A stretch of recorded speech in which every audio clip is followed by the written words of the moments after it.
الله أكبر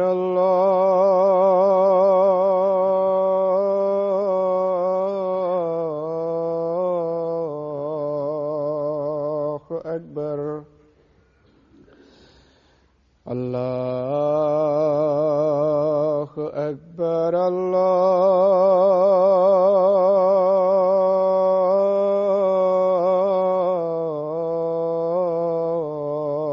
الله أكبر. أشهد أن لا إله إلا الله. أشهد أن لا إله إلا الله. أشهد أن محمدًا رسول الله.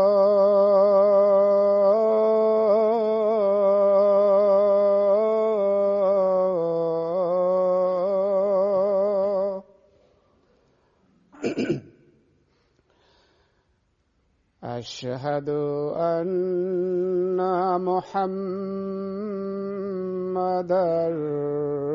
رسول الله. حي على الصلاة.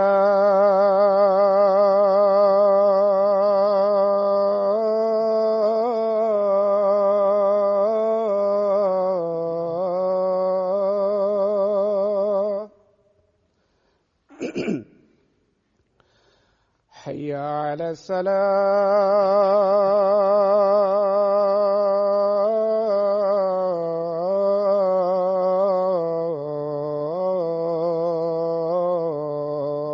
الصلاة.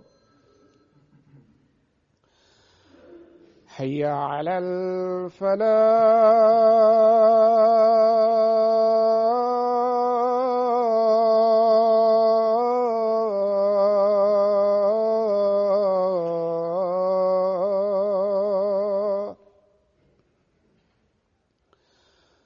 حي على الفلاح.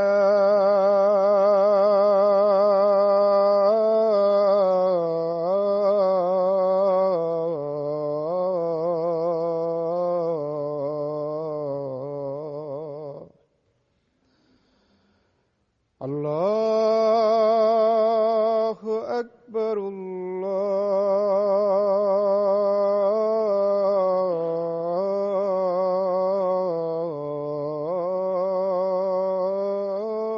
الله أكبر. لا إله إلا الله.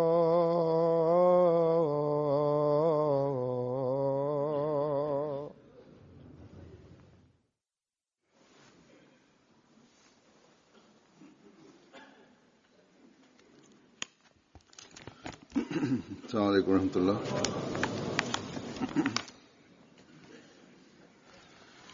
أشهد أن لا إله إلا الله وحده لا شريك له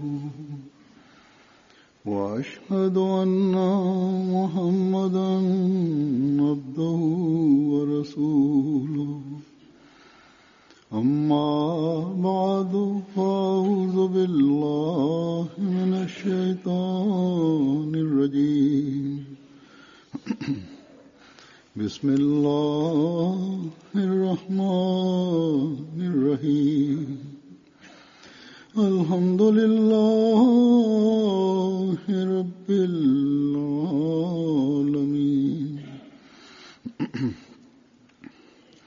الرحمن الرحيم. مالك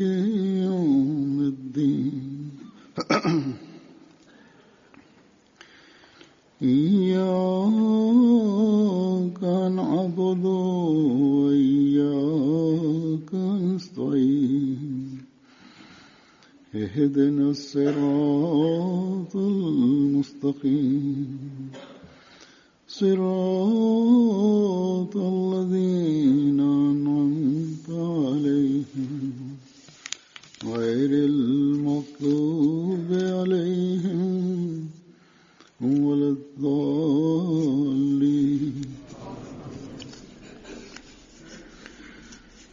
Adesso, do të paraqes para jush disa nga citatet e Mesiut të premtuar alayhissalam, ngjarjet e tij dhe disa ngjarje të tjera që kanë treguar të tjerët rreth tij.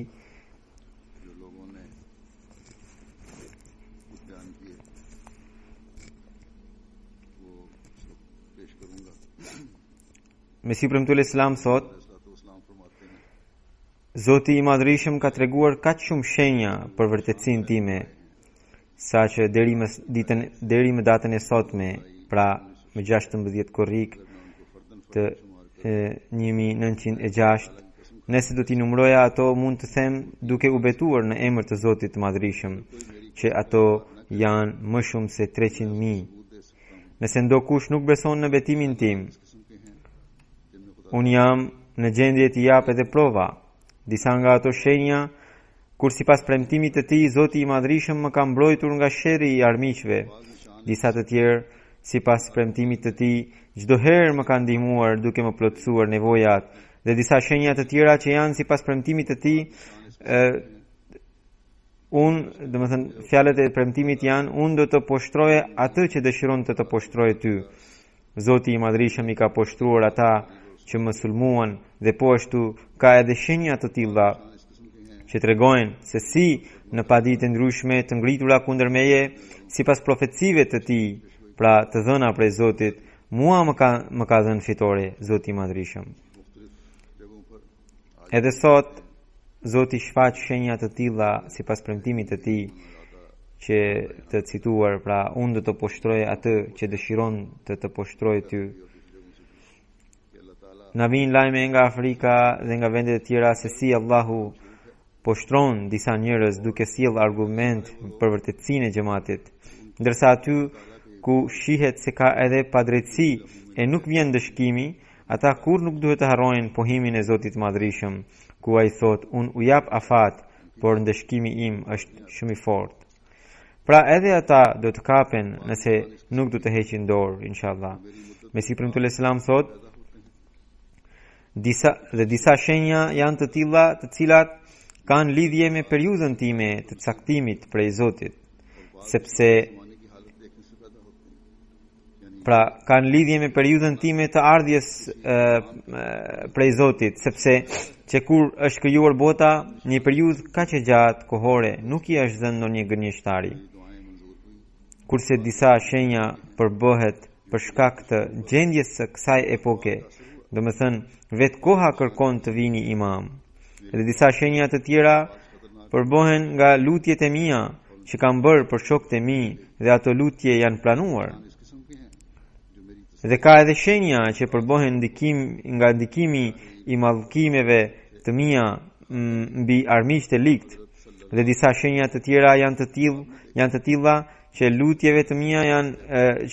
përmes lutjeve të mia janë shëruar disa njerëz me sëmundje të rënda, ndërkohë unë pas lutjeve të mia mora edhe njoftimin paraprak prej Zotit që ata do të shëroheshin. Disa shenja të tjera janë edhe të tilla që përbohen nga ëndrat e disa njerëzve të shquar fetar, në të cilat sigurohet vërtetësia ime. Madje disa kanë parë edhe profetin Muhammed sallallahu alaihi wasallam në ëndrat e tyre për mua. Për shembull, i nderuari Alim Sind Sejada Nashini, i cili kishte afërsisht 100.000 ndjekës, ose për shembull Hoxha Ghulam Farid Sahibi i Çaqravale. Disa shenja të tjera janë të tilla që mira njerëz më kanë pranuar dhe kanë bërë bejtin tim vetëm sepse janë njoftuar përmes ëndrave që unë jam i vërtet dhe jam prej Zotit.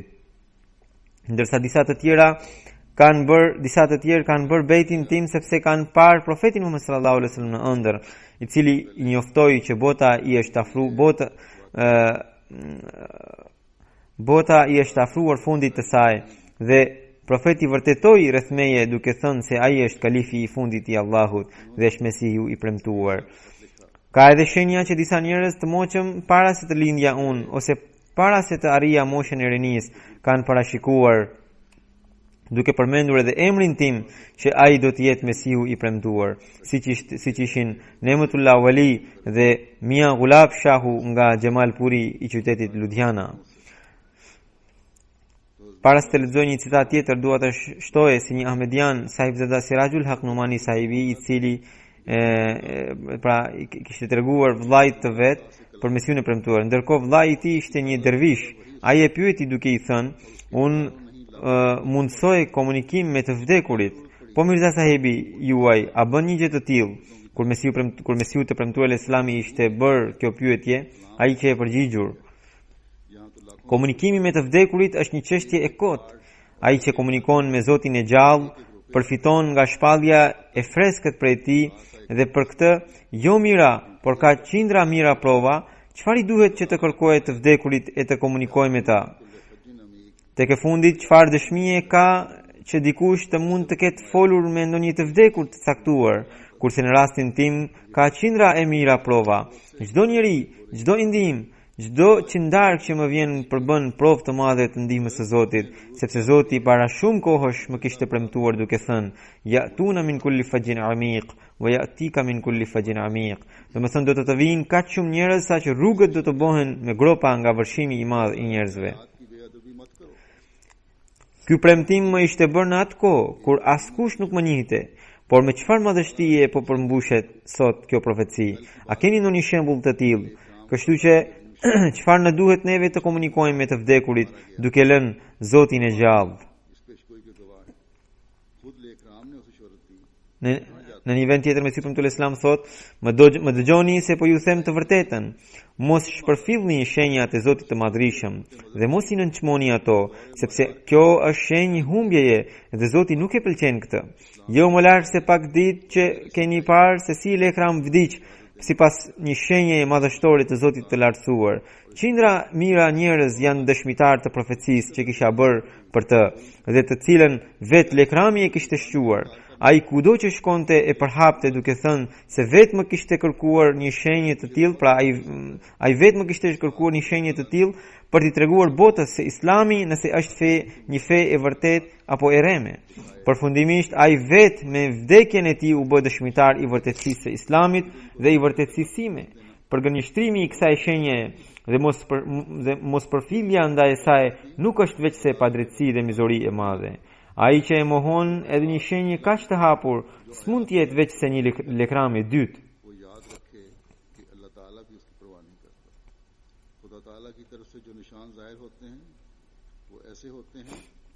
Më vjen shumë keq, si Profeti Islam thot, më vjen shumë keq Zoti me bekim dhën plot shenja edhe të lidhur, por ka njerëz që i shpërfillin duke i quajtur të pavlera. Është fatlikësia e tyre që i shtyn të sillen në këtë mënyrë dhe në këtë mënyrë të tërheqin zemërimin e Zotit. Ai që nuk përfillet ndaj shenjave të Allahut le të di se edhe Allahu i lartësuar nuk i përfillet atij. Shenjat që vijnë prej Zotit janë të tilla që një njeri që ka mend dhe që edhe i friksohet Allahut i njeh dhe përfiton nga ato. Por ai që nuk e gëzon këtë shikim dhe nuk e merr parasysh frikën ndaj Allahut dhe nuk mendon rreth shenjave të tij, ai humb, sepse ai kërkon shenja që nuk përputhen me ligjet e natyrës dhe që ja heqin thelbin edhe besimit, ndërsa Zoti asnjëherë nuk bën një gjë të tillë. Po të ndodhte kështu, pse hebrejt do ta mohonin Hazrat Isain alayhis salam? E pse të njëjtët do ta mohonin edhe Hazrat Musain alayhis salam?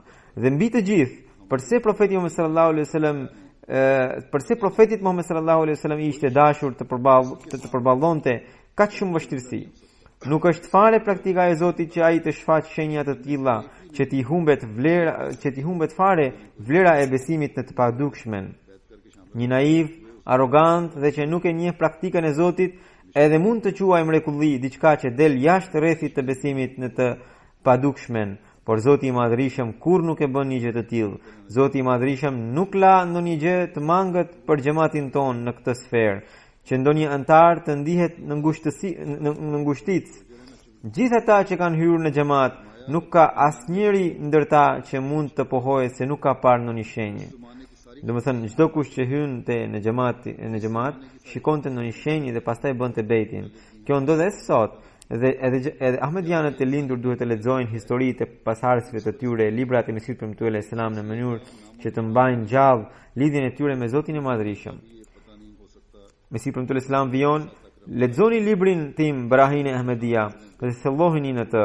Të gjitha parashikimet e kësaj kohe janë përmendur në të. Ato parashikime janë edhe për miqt, edhe për armiqt.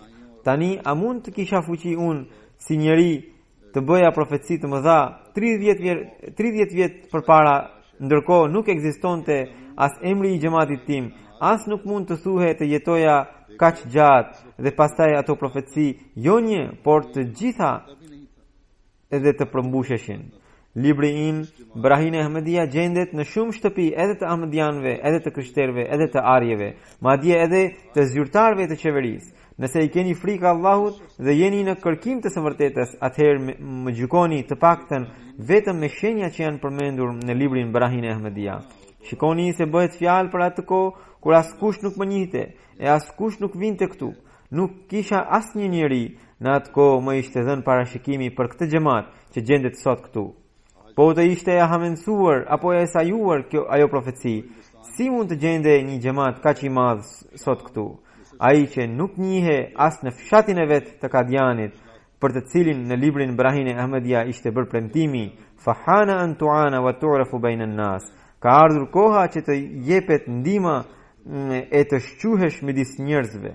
Si ka mundësi që ai njeri njihet jo vetëm në Indi sot, por duke ka përcyer edhe kufit e Arabisë, Sirisë, Egjiptit, njihet edhe në Evropë, Amerikë, madje edhe në Afrikë.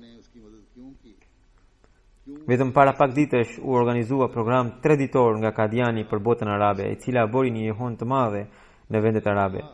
Mesihi premtuar Islam vijon, po të mos ishte kjo fjala e Zotit e të ishte kundër vullnetit të tij, një trillim i një gënjeshtari, përse Zoti e ndihmoi atëherë? Përse Zoti më ndihmoi atëherë? Përse Zoti ja mundsoi gjitha mjetet që u realizua përmbushja e këtyre fjalëve? A thua se mund t'i kem sajuar të gjitha këto? Nëse Allahu i Madhërisëm kështu mbështet edhe gënjeshtarin, atëherë çfarë kriteri do të mbetet për të gjykuar njerëz të vërtet? Jepni nëse keni ndonjë përgjigje. A kisha unë ndonjë fuqi që të bëja diellin dhe hënën të eklipsoheshin sipas profecisë gjatë kohës sime? Profeti Muhammed sallallahu alaihi wasallam i ka caktuar këto shenja qiellore për vërtetësinë e Imam Mehdiut, të cilat Zoti i ka përmbushur mu ashtu gjatë kohës kur unë kisha deklaruar të jem Mehdi. Po të mos isha unë prej Zotit, a thua vallë se Zoti vetë deshi ta devijonte botën? Duhet të mendoni thellë para se të më mohoni mua, sepse mohimi juaj nuk mbetet vetëm deri tek unë, por shkon deri tek i dërguari Allahu sallallahu alaihi wasallam dhe më pas patjetër që shkon edhe deri tek Zoti i Madhërisëm. Në këtë mënyrë pra nuk ka jo 2 a 4, por ka kaq shumë shenja që numërohen deri në qindra mira. Edhe sa nga ato do t'i mohoni. Po në librin Brahine Ahmedia është përmendur parashikimi ya'tuna min kulli fajjin amiq. Domethënë aq shumë njerëz do të vinë sa që rrugët do të mbohen me gropa. Thot Mesihi premtuar Islam, tani ju vetë keni ardhur dhe në këtë mënyrë keni përmbushur edhe ju këtë parashikim me ardhjen tuaj. Nëse keni fuqi, mohojeni këtë shenjë. Unë them edhe një herë, nuk është mirë të mohoni shenjat e Allahut, sepse kështu do të tërhiqni zemërimin e Zotit të Madhërisëm. Unë ju a thash atë që kisha për të thënë, tani daq më besoni, daq mos më besoni, është zgjedhja juaj. Allahu i Madhërisëm e di shumë mirë që unë jam i vërtet dhe prej tij kam ardhur. Këto fjalit e fundit ku Hazuri thot, ju vetë keni ardhur dhe keni përmbushur këtë shenjë, i drejtohet një muslimanit të ri, i cili pasi ishte bërë musliman kishte ardhur te Mesihi premtuar selam dhe i kishte kërkuar të tregonte në një mrekulli. Për këtë Mesihi premtuar selam i kishte dhënë gjithë këtë shpjegim se çfarë do të thotë mrekullia dhe si përmbushen ato dhe se edhe vetë ardhja e tij ishte një shenjë. Tashmë këto shenja me bekimin e Zotit po shfaqen në çdo vend të botës. Pastaj ka mrekulli të tjera që kanë të bëjnë me shërimin e njerëzve nga sëmundje të ndryshme.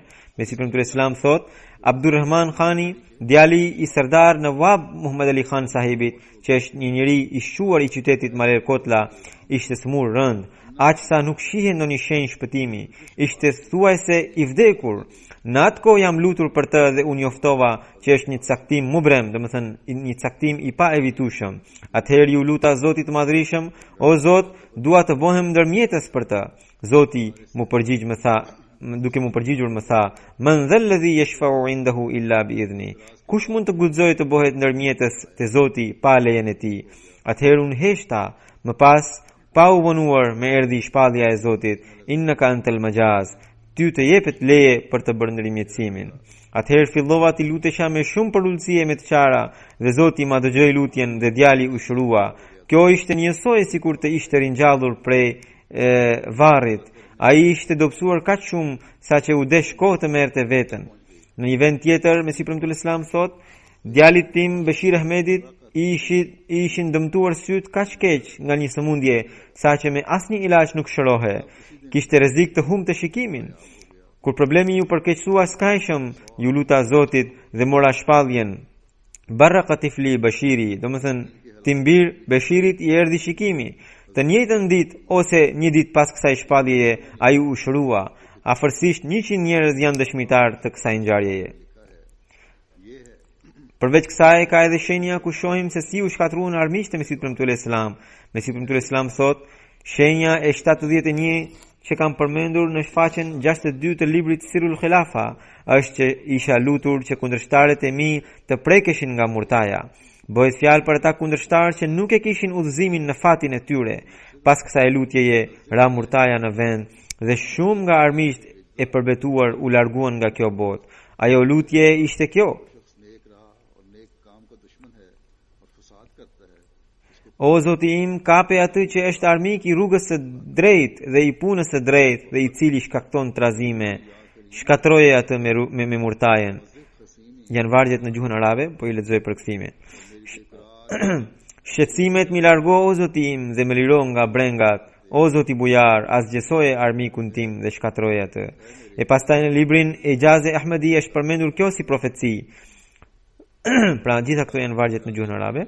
Kur ne i zemërohemi dikujt, edhe Zoti i zemërohet atij, që shkel atij pra që shkel çdo kufi dhe mëkaton hapur. Po vjen ajo kohë që Zoti do ta thyejë çdo mizor, do të shkatrohet vetëm ai që është i shkatruar për shkak të mëkateve të tij. Ata që tentuan të më poshtrojnë nëse nuk do të shpërblehen me poshtrim, pra nëse nuk do të ndëshkohen me poshtrim, unë do të jem më i poshtri. Në një varg tjetër thot, Zoti e ka vendosur që poshtrimi do të shpërblehet, domethënë do të ndëshkohet me poshtrim. Kjo murtaja është pikrisht ndëshkim për ta. Në një varg tjetër thot, vetëm kur likësia është bërë shkatrimtare, atëherë jam lutur që kësaj likësie i duhet murtaje shkatrimtare.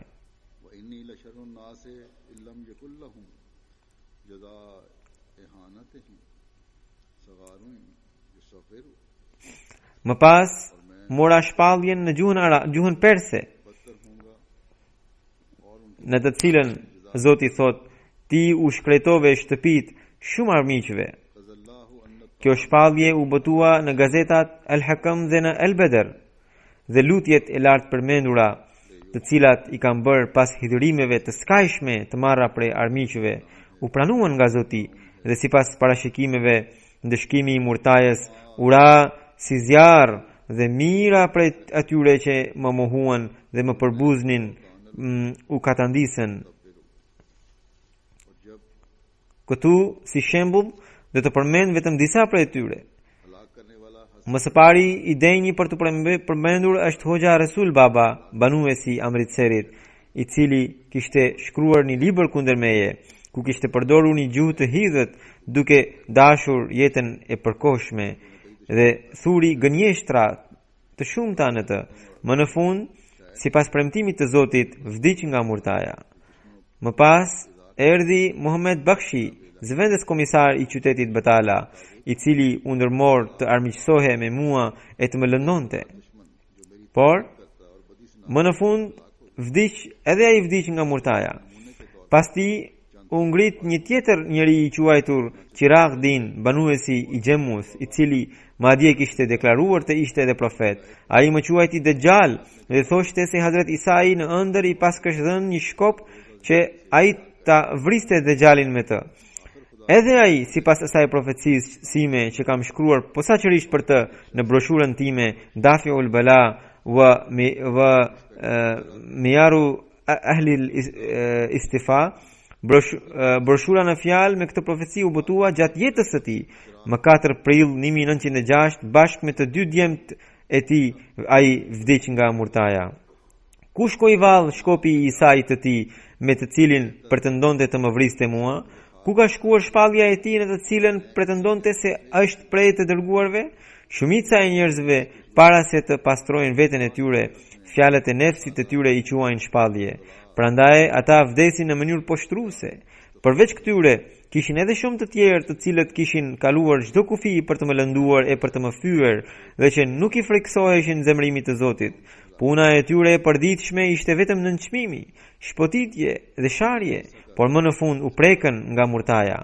Për shembull, një Ahmedian, Munshi Mehbub Alem Sahibi nga Lahori shkruan: kisha një xhaxha që quhe Nur Ahmedi, pra ky Ahmedian shkruan, kisha një xhaxha që quhe Nur Ahmedi dhe që ishte nga vendi Hafizabad. Një ditë ai më pyeti se Mirza Sahibi pse nuk tregon ndonjë mrekulli për vërtetësinë e deklaratës së tij të Mesihut. I thash që njëra prej shenjave të tij është murtaja, e cila u përhap pasi ishte parashikuar nga ai dhe që vazhdon të glabroje një botë të tërë. Ai menjëherë më përgjigj: mua nuk do të më prek murtaja, madje ajo ka ardhur për ta shkatruar Mirza Sahibin tuaj. Pas kësaj mbaroi biseda jon. Unë u ktheva në Lahor dhe pas një jave mora lajmin që xhaxhai im Nur Ahmedi ka vdekur nga murtaja. Tani biseda e tyre ishte bërë para shumë njerëzve të fshatit dhe gjithë ata janë bërë dëshmitar të këtij fakti. Pastaj Mesih Premtuar Islam thot: Mia Merajuddin Sahibi nga Lahori më shkruan: Molvi Zainul Abidini që kishte bërë disa shkolla për fen dhe që ishte një afërm i Hoxhës Ghulam Rasul, ishte një ndër mësuesit kryesor të medreses Enjuman Himayat e Islam të Lahorit. Një ditë në pazarin Kashmiri, duke biseduar me Molvi Muhammad Sialkoti Sahibin, ai bëri sfidë për lutje duele për vërtetësinë e Mesihut Premtuar Islam, por ai vetëm pas pak ditësh vdiq nga murtaja. Jo vetëm ai, edhe gruaja e tij, edhe dhëndri i tij që ishte në punës në zyrën e taksave vdiqën nga murtaja. Pas asaj sfide që kishte bërë ai, 17 njerëz të fisit të tij vdiqën nga murtaja. Çudi, a mund ta kuptojë ndokush këtë, Mesih Premtuar Islam thot, çudi, a mund ta kuptojë ndokush këtë sekret që sipas tyre unë jam gënjeshtar, mashtrues dhe dejjal, për në çdo sfidë për lutje duele ata vdesin. A thua se nauzubillah edhe Zoti ka keq kuptuar ndonjë gjë? Përse po u zbret gjithë ky zemrim i Zotit këtyre njerëzve të mirë, pra në thonjza, i cili sjell edhe vdekje edhe poshtrim? Mesih Premtuar Islam vion: Mia Mirajuddini shkruan: në qytetin Lahor ishte një qifligar që fliste shumë keq për mua, pra për Mesihun e premtuar. Unë shumë herë i thash pra Mia Mirajuddini thot, unë shumë herë i thash të mos përdorte gjuhën e urrëties dhe të sharjes ndaj Mesihut premtuar, por ai nuk u tërhoq. Përfundimisht ai vdiq në një moshë të re. Sajid Hamid Shah Sialkoti Sahibi shkruan: Hafiz Sultan Sialkoti ishte një kundërshtar i përbetuar i Mesihut premtuar. Ky ishte i njëjti njeri i cili kur Mesihu Premtuar Islam po kalonte nga qyteti i Sialkotit, tentoi të hidhte hi Hazurit. Përfundimisht në vitin 1906 edhe ai vdiq nga murtaja dhe 9 ose 10 persona të shtëpisë së tij gjithashtu kanë vdekur po nga murtaja. Po ashtu në qytetin Sialkot, gjithashtu e di që për Hakim Muhammed Shafiun se ai fillimisht kishte bërë bejt pra thot me sipër Islam në qytetin Sialkot, gjithkush e di që pra gjithkush e di për Hakim Muhammed Shafiun se ai fillimisht kishte bërë bejt e pastaj u tërhoq dhe themeloi medresen e Al-Quran dhe që u bë një kundërshtar i ashpër i Mesihut premtuar Islam. Fatligu në fjalë nuk qëndroi besnik në bejtin e tij për shkak të interesave të tij të ulta. Njerëzit e lagjes Lohara të Sialkotit ju bashkuan dhe ndezën zjarrin e kundërshtimit dhe armiqësisë kundër Mesihut premtuar, por përfundimisht edhe ai vdiq nga murtaja. Më pas vdiqën edhe gruaja e tij, nëna e tij, vllai i tij, njëri pas tjetrit nga murtaja. Gjithashtu edhe financuesit e medresesë së tij vdiqën nga murtaja. E njëjta histori është edhe e Mirza Sardar Begut nga Sialkoti, i cili kishte kaluar çdo cak në përdorimin e gjuhës së lig dhe çdo herë e përbuste e nënçmonte Mesihun e premtuar Islam. Në çdo bisedë në lidhje me të bënte me ironi dhe arrogancë. Edhe ai u prek nga murtaja dhe vdiq. Një ditë duke folur me një ahmedian, ai tha: "Për çfarë murtaje ju ahmedianët flisni? Ne do të besojmë atëherë kur do të na prek neve murtaja." Nuk kaluan 2 ditë pas asaj bisede që edhe ai u prek nga murtaja dhe vdiq. Mesihu premtuar Islam thot: "Unë jam dërguar që të shfaq edhe një herë madhështinë e zbehur të profetit Muhammed sallallahu alaihi wasallam, ti tregoj botës vërtetësinë e Kuranit famlar dhe e gjithë kjo po ndodh. Por ata që kanë perde në sy nuk e shohin dot. Edhe pse tashmë ky xhamat është ndritur si dielli dhe kaq shumë njerëz janë bërë dëshmitar të shenjave dhe të mrekullive të tij, saqë nëse ato do të mblidhen, numri i tyre do të jetë më shumë se sa numri i ushtarëve të ndonjë mbreti në botë." Në një vend tjetër Mesihu premtuar Islam thot: "Zoti më ka dërguar për të bërë reformë dhe ka treguar shenja të tilla në dorën time, të cilat nëse do t'i dinë njerëzit e sinqert që i kanë frikë Allahut dhe që punojnë me mendje e me logjik, patjetër do ta njohin realitetin e Islamit nëpërmjet këtyre shenjave. Këto shenja nuk janë 1 a 2, por janë në mira, disa nga të cilat i kemi shënuar në librin ton Hakikatul Wahi." Kur përfundoi shekulli i 13 i kalendarit islamik, në krye të shekullit 14, Zoti mua më dërgoi dhe më ka quajtur me emrat e profetëve të ndryshëm që kanë ardhur pas Hazrat Ademit. Më në fund Zoti më ka quajtur edhe Isa i premtuar, edhe Ahmedi, edhe Muhamedi i premtuar. Vazhdimisht më është drejtuar me këta 2 emra, të cilët me fjalë të tjera njihen edhe si Mesih dhe Mehdi. Kurse në mrekullit që më janë dhënë mua përfshihen parashikimet rreth çështjeve të jashtëzakonshme të së padukshmes, të cilat nuk mund t'i tregonte askush tjetër përveç Zotit të Madhërisëm. Ndër ato mrekulli ka edhe lutje, të cilat janë pranuar dhe unë jam njoftuar për pranimin e tyre. Pastaj ka edhe lutje të tjera nëpërmjet të cilave janë shkatruar armiqt të ligët. Po ashtu ka edhe lutje të cilat kanë edhe elementin e ndërmjetësimit, pra që janë më shumë se sa lutje në grad. Po ashtu ka edhe lutje duele, në përfundim të cilave Zoti i shkatroi dhe i poshtroi armiqt. Po ashtu ka edhe dëshmi të njerëzve të pastër të së kaluarës, të cilët për shkak të ilhamit të Zotit, pra për shkak të shpalljes prej Zotit që u kishte ardhur, dëshmuan për vërtetësinë time. Dhe ka edhe dëshmi të njerëzve të cilët ndëruan jetë paktohesha unë prej Zotit, dhe ata duke përmendur emrin tim dhe emrin e fshatit tim thanë se ai do të jetë Mesihu premtuar dhe që do të shfaqet shpejt, ndërsa disa të tjerë njoftuan për ardhjen time në një kohë kur unë ende nuk kisha lindur, kurse disa të tjerë parashikuan rreth meje në kohën kur unë isha fëmijë 10 a 12 vjeçar. Dhe ata u kishin thënë disa prej nxënësve të tyre që po të gëzonin kaq jetë do ta kenin, do ta kenin fatin ta shikonin Imam Mehdiun. Shenjat që kishte përcaktuar profeti Muhammed sallallahu alaihi wasallam për ardhjen e Mehdiut të premtuar, siç ishin shenjat e eklipsit të diellit e të hënës gjatë muajit të Ramazanit, apo e përhapjes së murtajës e tjera, të gjitha janë shfaqur për vërtetësinë time. Deri më tani ka ardhur edhe pjesa e 4 të shekullit 14. Pra, gjitha këto shenja nëse do të numrohen një nga një, do të duhen 1000 kapituj.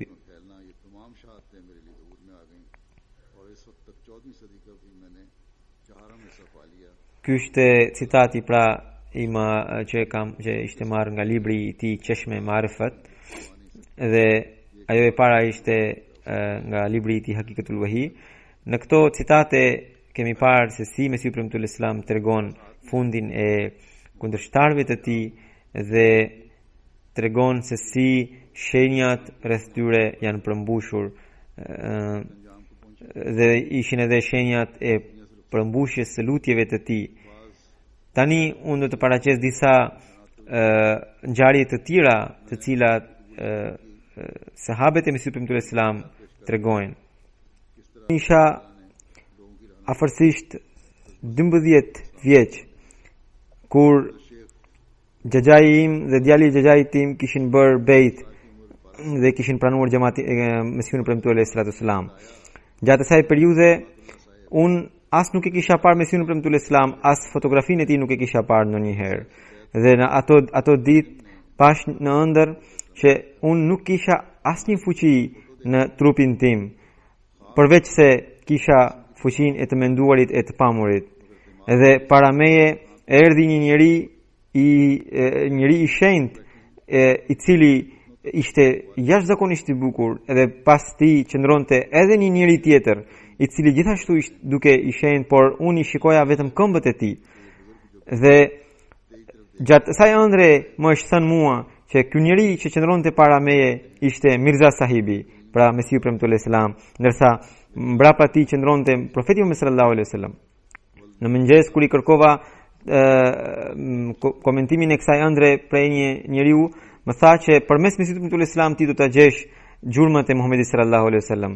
Dhe unë them duke u betuar në emër të Zotit të Madhërisëm që në vitin 1905 kur shkova në Kadian dhe pash Mesihun premtuar Islam, ishte i njëjti njeri që kisha parë dikur në ëndër. Hazrat Nizamuddin Sahibi thot që një ditë duke pas faljes së namazit të ikindis, dola nga xhamia Mubarak, xhamia e Mesihut premtuar Islam, edhe po zbrisja shkallëve. Ndërkohë erdhën dy njerëz të panjohur, të cilët dukeshin shumë fisnik dhe nuk ishin shumë të moshuar. Edhe më kërkuan që ku mund të gjejmë Mirza Sahibin. Unë i thash më ndiqni mua.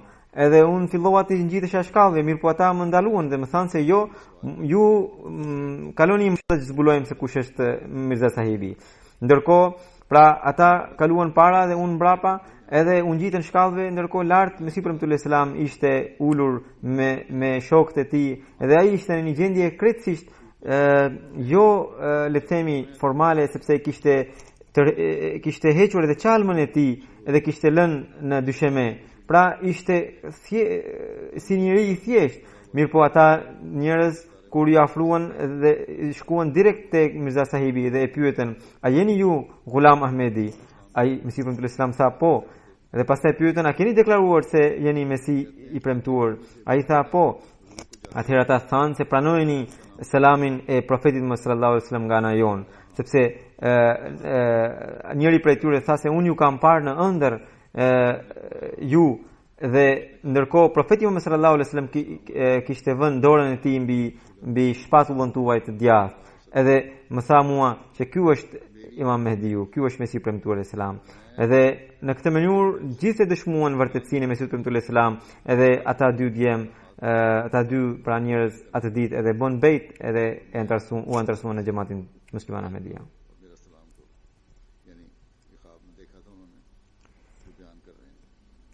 Hazrat Ata Muhammad Sahibi thot që isha në Kadian edhe bëra bejtin në dorën e Mesihut premtuar Islam dhe qëndrova pak ditë në Kadian edhe pastaj mora lejen nga Mesihu premtuar Islam dhe u ktheva në fshatin tim.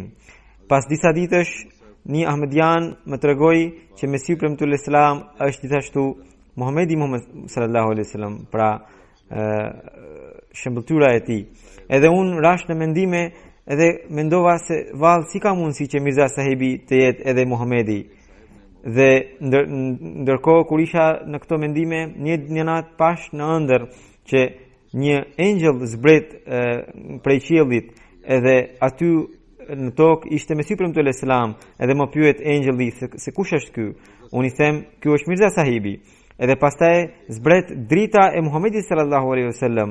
Pra Muhamedi sallallahu alaihi wasallam zbret në formë drite, edhe futet në trurin e Mirza Sahibit, edhe pastaj futet në gjithë trupin e tij. Edhe fytyra e tij fillon të ndrite, edhe pastaj engjëlli më pyet, po tani kush është ky? Unë them, më përpara ky ka qenë Mirza Sahibi, por tani me të vërtetë është Muhamedi Mustafa sallallahu alaihi wasallam. Pra këto ishin disa prej ngjarjeve të sahabëve të Mesihut premtuar sallallahu alaihi wasallam që tregojnë se si ata u udhëzuan prej Zotit. Dhe Mesihu premtuar sallallahu alaihi wasallam kishte thënë që këto udhëzime hynore do të vazhdojnë derisa do të kulmohet xhamati musliman Ahmedia. Edhe sipas premtimit të Mesihut premtuar sallallahu alaihi wasallam me bekimin e Zotit, edhe sot e kësaj dite vazhdon ky udhëzim. Shohim që mira kilometra larg Kadianit ndodhin të njëjtat ngjarje që kishin ndodhur një shekull më përpara. Për shembull nga Afrika, nga Mali, nga zona Bala quhet, është një sekt Tejania, dhe babai i tij, pra babai i atij personi që më shkruaj, ka qenë një ndër musliman të shquar të atij fshati, i cili 93 fshatra pra i ktheu në fenë islame. Dhe pas vdekjes së babait, pikërisht ky pra Adem Sahibi u bë pasardhës i tij, i cili vetëm para pak ditësh e pranoi xhamatin ton, xhamatin musliman Ahmedia. Edhe ai thotë që ai në fakt kishte parë në ëndër që në shtëpinë e tij kishte ardhur Mesihu premtuar selam, dhe ndërkohë për jashta prisnin dietar, shumë dietar, dhe kur Mesihu premtuar selam i thotë që Huzur për jashta ju presin dietar të shumë, Mesihu premtuar selam del nga shtëpia edhe u heq kapelën gjithë dietarëve përveç meje. Dhe nga kjo ëndër e kuptova që Mesihu premtuar selam ka ardhur, dhe ai pastaj arriti tek xhamati edhe pranoi xhamatin, edhe tashmë është bashkëpunon me misionarët e xhamatit, dhe me ndikimin e tij deri tani 40 fshatra, pra njerëzit e 40 fshatrave kanë pranuar xhamatin. Pastaj nga Burkina Faso, një njeri i quajtur Gjia Bukhari Sahibi tregon që në radion e xhamatit, sepse aty kemi edhe radio, ai kishte dëgjuar që Mesihu premtuar selam ka thënë se nëse ai që dëshiron të provojë vërtetësinë time, të shikojë vërtetësinë time, le të lutet për 40 ditë, le të bëj istihara për 40 ditë. Edhe duke dëgjuar këtë, ai menjëherë filloi të bënte istihara, edhe nuk kaluan disa ditë që ai pa në ëndër që pa një çadër ku ishin ulur dy njerëz, njëri për njërin ai u njoftua se ishte Imam Mehdiu, e për tjetrin nuk e kuptoi se kush ishte. Duke parë këtë ëndër, ai menjëherë e kuptoi që Mesihu premtuar selam ka ardhur, edhe më pas ai e kontaktoi xhamatin edhe pranoi xhamatin.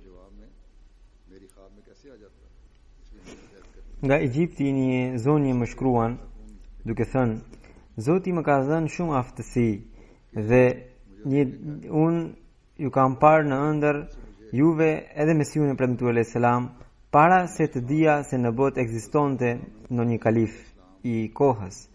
Edhe unë vazhdimisht bëja istihara, dhe mirë po shejtani më kishte larguar për pak, edhe më pas shëqur Zotit se përsëri e pash xhamatin musliman Ahmedia, dhe ju kërkoj që të luteni për qëndrueshmërinë time dhe për faljen time. Nga Maroku, një tjetër zonjë, Fajmi Saheba, shkruan se ajo vazhdimisht shikonte emisionin në gjuhën arabe Liqa ma al-Arab, të cilin e drejtonte kalifi i 4 i Mesihut premtuar selam. Edhe thot që kalifi gati në çdo emision jepte argumente bindse prap thoshte se njerëzit që janë në kërkim të së vërtetës duhet të luten Zotit dhe duhet të kërkojnë udhëzim Zotit të Madhërisëm. Edhe për këtë arsye edhe unë fillova t'i lutesha, edhe një natë pash në ëndër një njeri të jashtëzakonshëm, një njeri të shenjtë i cili ishte ulur në një çadër të madhe, por ai ishte shumë i pikulluar. Ndërkohë vjen një njeri tjetër i cili e pyet se kush je? Ai thot që un jam Mesiu premtuar. Edhe pastaj ai e pyet pse je i pikulluar? Ai thot se un i them njerëzve që të vinë në rrugën e Zotit, mirë po ata nuk po vinë. Atëherë ai njeri që pyeste i thot që mos ki merak, un të vërtetoj, sepse un jam profeti Muhammed. Duke pasi e pash këtë ëndër, mendova se tani le të ndos çfarë të doje, por un patjetër do ta pranoj xhamatin. Hazuri thot se ditët e fundit ajo kishte ardhur në xhelsën e Anglisë edhe kishte parë xhelsën dhe kishte parë dhe çadrën që ne ngrem këtu, edhe kishte vërtetuar që pikrisht kjo e tillë ishte çadra që kishte parë në ëndër. Nga mali Abdullah Sahib, pra muallimi i xhamatit, shkruan se nga një vend që quhet Bamako jeton një mësues i cili quhet Dembel. Ai ishte kundërshtar i ashpër i xhamatit musliman, xhamatit ton. Vazhdimisht telefononte në radion e xhamatit edhe shante xhamatin dhe edhe sa herë që xhamati e merrte në telefon përsëri në të njëjtën mënyrë përgjigje. Një ditë ai e mori në telefon në radio edhe filloi të çante duke thënë se një ditë përpara ai e kishte parë Mesiun e premtuar selam në ëndër, edhe e kishte parë plot dritë dhe nuk e kishte menduar kur që ai të ishte kaq i bukur. Edhe në telefon i kërkonte falje ahmedianëve që ai i kishte fyer dhe donte ta pranonte xhamatin. Nga Mali, pra përsëri nga Mali, nga rajoni Kulikoro, Yusuf Sahibi është misionari i xhamatit aty, shkruan: në rajonin ton Kulikoro, në fshatin Gjala Koruji, jeton një njeri i moshuar i cili është musliman i lindur, dhe ai një ditë ai thotë që kishte menduar se derisa ekzistojnë kaq shumë sekte, cilin sekt duhet ta pranojë, duhet ta ndjek. Një ditë ai dëgjonte radion e xhamatit, Radio Rabwa si quhet atje, në të cilën misionari i xhamatit në fjalimin e tij thoshte se ata që kanë dyshime rreth rrugës së vërtet, ata duhet të i luten Zotit në mënyrë që Zoti t'i udhëzojë. Dhe duke dëgjuar këtë, i thotë që mua më pëlqeu shumë kjo mënyrë, dhe menjëherë fillova të bëra le të themi thot itikaf, edhe kisha marrë vendimin që nuk do të lëshoja këtë mënyrë derisa të gjeja udhëzimin prej Zotit. Edhe nuk kaluan shumë ditë kur e pash Imam Mehdiun alayhis salam në ëndër, i cili kishte ardhur, kishte zbritur në shtëpinë time dhe kishte vënë dorë në kokën e djalit tim, thot. Dhe pasandaj ai ishte i sigurt që Imam Mehdiu ka ardhur, edhe duke parë që vetëm xhamati musliman Ahmedia për hap lajmin e ardhjes së Imam Mehdiut, ai e pranoi xhamatin. Edhe kur erdhi në qendrën e xhamatit dhe pa fotografinë e Mesiut premtuar selam, e vërtetoi që pikrisht ai ishte njeriu që kishte parë në ëndër.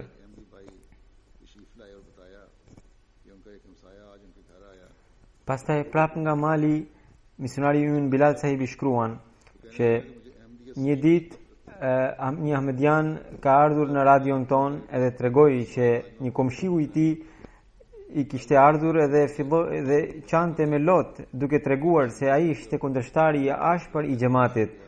Dhe çdo herë kur dëgjonte radion e xhamatit, vetëm e shante. Edhe thotë që ditën e djeshme kur misionar Sahibi jepte një emision live, dëgjoi edhe duke shar kishte fjetur. Edhe natën kishte parë profetin Muhammed sallallahu alaihi wasallam në ëndër, i cili e qortonte shumë se pse ai e kundërshtonte kaq shumë xhamatin. Edhe ai i thoshte Muhamedit sallallahu alaihi wasallam që nga tani e tutje kur nuk do bëj një gjë të tillë. Madje tha që edhe unë vetë do bëhem ahmedian. Tashmë ai jo vetëm që është ahmedian, por është një misionar i xhamatit. Po nga Mali, misionari i xhamatit Abdullah Sahibi shkruan një student me emrin Bekere Terrore, duke kërkuar në internet kishte arritur të njihte xhamatin ton, pastaj kontaktoi xhamatin e Francës, edhe i cili i njoftoi që edhe në Mali ishte qendra e xhamatit. Ai erdhi në qendrën e xhamatit, u sqarua për disa pyetje, edhe mirëpo nuk bëri bejt. Ditët në vijim ai pa Mesiun e Premtuar selam në ëndër, i cili kishte një nur, pra një dritë të jashtëzakonshme, edhe kaq shumë i ka bërë mbres sa që të nesërmën ai erdhi edhe më njëherë bëri bejtin edhe tha se dua të punoj për përhapjen e këtij xhamati. Pastaj prap nga Mali, pra rajoni i Mali, shkruan misionari ynë Fatih Sahibi që në rajonin Kulikoro një njeri i moshuar Said Kolibia Sahibi erdhi në radion ton An-Nur dhe ai tregoi që prindërit e tij kanë qenë idhujtar, edhe ai që nga fëmijëria kishte urrëtie ndaj idhujtarisë dhe nuk donte ti bashkohe prindërve të tij në këto adhurime. Dhe aq shumë sa që prindërit e tij filluan ta kundërshtonin, ta çortonin, edhe ai pranoi fen islame, edhe pastaj ishte në pritje të Imam Mehdiut, sepse kishte dëgjuar, kishte lexuar se do të vinte Imam Mehdiu. Thotë që një natë kishte parë në ëndër një njeri të bardhë, i cili ishte shfaqur në veri të vendit Mali, dhe rreth të cilit ishin mbledhur shumë njerëz. Ai kishte një dritë të madhe në fytyrën e tij dhe duke parë atë papritmas, ai tha me vete se kush mund të jetë ky vallë, edhe dikush nga mbrapa i thotë se ky është Hazrat Imam Mehdiu alayhis salam. Dhe me këtë ai e kuptoi që Imam Mehdiu alayhis salam ka ardhur, mirë po kur pa që muslimanët janë në kaq shumë grupime dhe askush nuk tregonte për Imam Mehdiun, një ditë pa pritmas ai dëgjoi radion e xhamatit An-Nur, në të cilën flite për Imam Mehdiun. Duke dëgjuar këtë lajm, ai më njëherë kuptoi që pikërisht kjo është ajo që unë e prisja. Më vonë ai erdhi në qendrën e xhamatit dhe me gjithë anëtarët e shtëpisë së tij e pranoi xhamatin. Edhe kur e pa fotografinë e Mesihut Premtuar selam në qendrën e xhamatit, vërtetoi që pikërisht ai ishte njeriu që kishte parë në ëndër. Më pas ai dha kontributin 10.000 frank sifa, pra një shumë të madhe si kontribut në rrugën e Zotit, edhe falenderoj Zotin që Zoti e udhëzoi në rrugën e drejtë. Pra këto janë disa nga ngjarje që tregojnë se si Allahu i Madhërisëm është në ndihmë. Allahu i Madhërisëm e ndihmon, e mbështet Mesiun e Premtuar selam përmes shenjave qiellore. Dhe po të mos ndodhte kjo, nuk mund të shikonim gjithë këtë lëvizje që po ndodh që ka ndodhur deri më sot. Sikur edhe muslimanët të tjerë në vend të kundërshtojnë, t'i vënë veshin këtij zëri, kësaj thirrjeje, edhe të kërkojnë rrugën e vërtetë. Allahu i udhëzoft. Allahu i udhëzoft që ata të kërkojnë rrugën e vërtetë. Mesiu Premtuar sallallahu alaihi wasallam thotë për të vërtetuar faktin se unë jam prej Zotit të Madhërisëm. Zoti i Madhërisëm ka shfaqur kaq shumë shenja, të cilat nëse do të shpërndaheshin për 1000 profetë të tjerë, do të provohej edhe vërtetësia e tyre. Por nga që kjo është epoka e fundit, dhe sulmi i shejtanit do të jetë i fortë, i mbështetur me gjithë ndihmësit e tij. Prandaj, për ta mposhtur shejtanin, Zoti ka dërguar mira e mira shenja. Megjithatë, ata që kanë natyrshmëri të djallit nuk i pranojnë, dhe duke ndjekur vetëm rrugën e sajesave, paraqesin kundërshtime e akuza të kota dhe përpiqen që lëvizja e themeluar prej Zotit të asgjësohet disi. Pra, Zoti dëshiron ta forcojë me duart e tij lëvizjen që themeloi, deri sa ajo të arrijë kulmin e saj. Në fund, edhe një herë do t'ju kërkoja të luteni për umetin musliman dhe për vendet muslimane. Lutuni që Allahu i Madhërisëm të vendos paqe e siguri në ato vende dhe njerëzit e atyre vendeve të kuptojnë se nëse me të vërtet duan paqen e sigurinë, ajo ka vetëm një zgjidhje: të pranojnë Imam Mehdiun, të cilin Zoti e ka dërguar për të vendosur paqen në botë, ta ndjekin Mesihun e Muhamedit, parashikimin e ardhjes të cilit e bëri vetë profeti Muhammed sallallahu alaihi wasallam. Pra vetëm kjo është zgjidhje që është edhe mjeti i shpëtimit të tyre. Vetëm atëherë ata mund të shpëtojnë kësaj fitneje e këtij trazimi. Allahu i mundsoft të veprojnë në këtë mënyrë. Alhamdulillah nahmaduhu wa nasta'inuhu wa nastaghfiruhu wa nu'minu bihi wa natawakkalu alayhi wa na'udhu billahi min shururi anfusina wa min sayyiati a'malina. من يهده الله فلا مضل له ومن يضلل فلا هادي له ونشهد أن لا إله إلا الله ونشهد أن محمدا عبده ورسوله. عباد الله رحمكم الله إن الله يأمر بالعدل والإحسان وإيتاء ذي القربى وينهى عن الفحشاء والمنكر والبغي يعظكم لعلكم تذكرون. اذكروا الله يذكركم وادعوه يستجب لكم ولذكر الله أكبر.